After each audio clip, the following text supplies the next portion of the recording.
Well, let's talk about layer 2 scaling solutions, because right now that's one of the biggest ways to scale Ethereum to make it faster and cheaper to use. Because if you see this diagram here, you got layer 1, layer 2. Layer 1 is the base layer of Ethereum. So if you got your MetaMask, you connect and you select the Ethereum network and you make a transaction, that's on Ethereum layer 1. But you might see other layer 2s like Base or Optimism, okay? Where basically you can connect your wallet to that and still, make transactions that way. So when you do that, you're still using Ethereum, but you're using a separate network that piggybacks on top of Ethereum, okay? You're paying the gas fees in ETH, but those transactions are actually settled on the main Ethereum chain.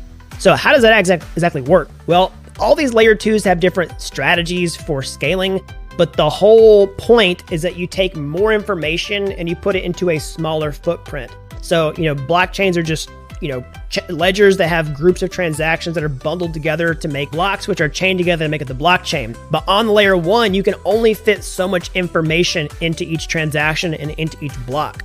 But most of what the layer 2s do is take a bunch of different transactions and they create a reference to them that is then put into a single transaction or a single slot of a block on layer 1 right here. You're taking a lot of information, compressing it down, and putting a reference to that so it knows where to find it, and then settling that back on the main chain. So that's really where blobs come into play. So if you take all this stuff and you put it into a blob that goes back onto Ethereum layer 1. So we're basically going to help scale blobs as one of the highlights for this.